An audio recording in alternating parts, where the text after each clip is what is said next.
Hello, first grade friends, and welcome to Reading Today.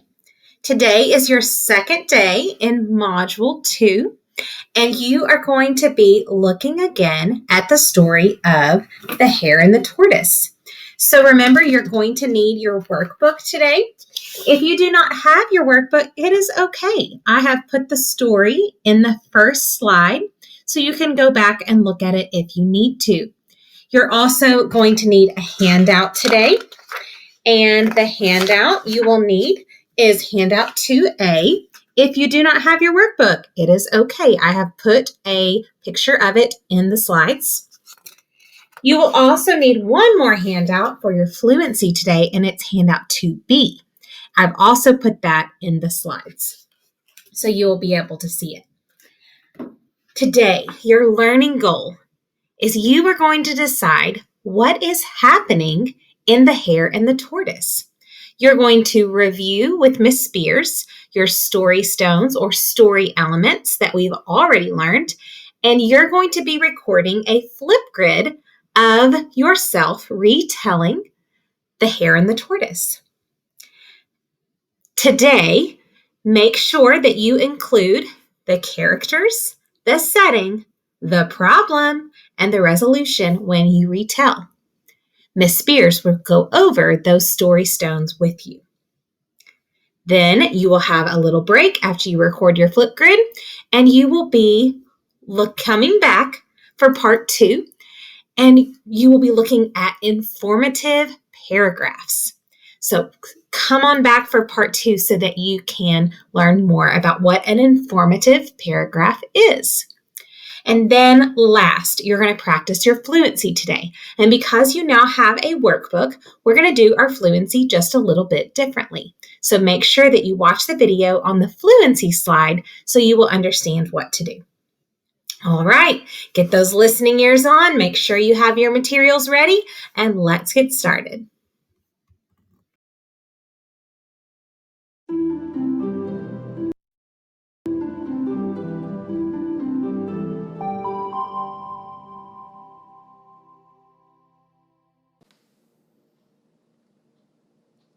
Hello, first grade friends, and welcome back to Wit and Wisdom in Sync.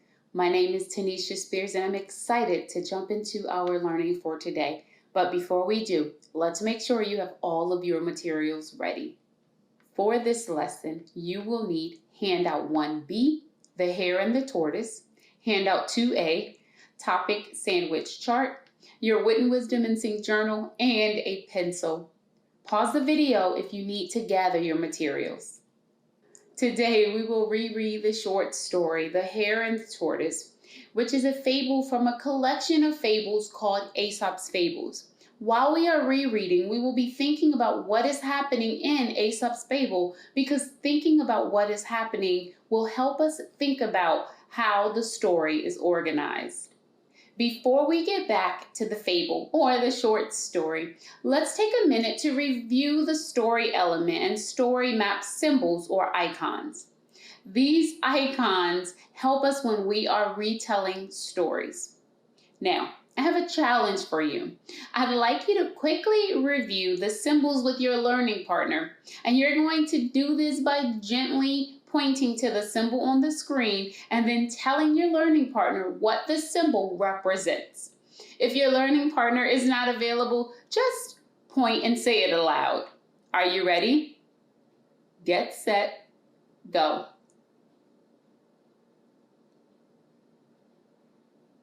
I really wish I could have seen you master this challenge. Now let's see if what you said matches my answers. Here is what the symbols represent: characters, setting, problem, and resolution. How did you do?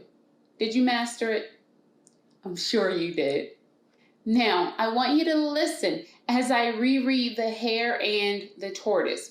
And as I am rereading, I want you to be thinking of the story elements. And when you hear one of the elements, I want you to touch your head. Are you ready? Listen carefully. The Hare and the Tortoise.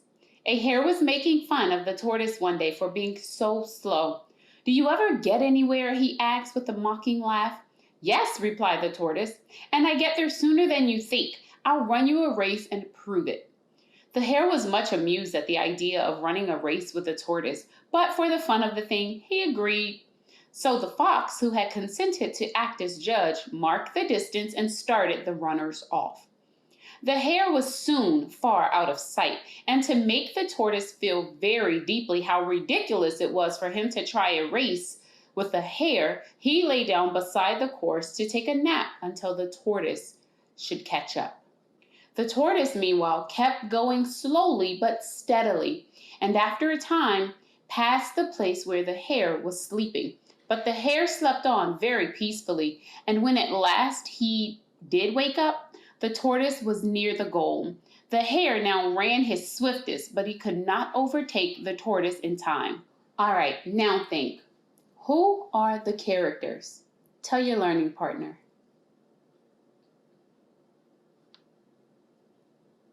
I'm sure you said it. The characters are the hare, the tortoise, and the fox. Now I want you to think, who is the story mostly about? Now tell your learning partner, who is the story mostly about?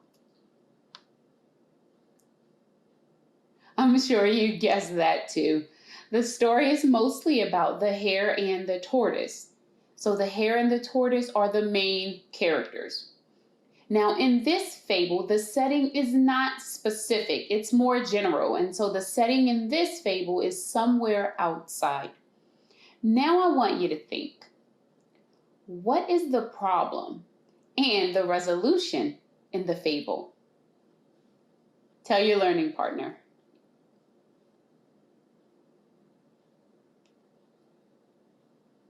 Looking back at the fable, I remember reading that the hare was making fun of the tortoise for being so slow. So the problem is that the tortoise is too slow to beat the hare in the race. Now I want you to think, how did the problem get resolved? What's the resolution? Tell your learning partner. Here's what I remember. I remember reading about how the hare stopped to take a nap, but the tortoise kept going. So I think the resolution is that the tortoise ends up winning the race because he keeps going. He is slow but steady. I wonder, is that what you thought? Or did you think something else? I really wish I could hear what you thought. All right, now it's your turn to put it all together.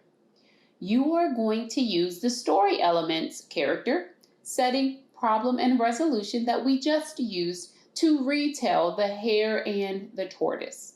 I'm going to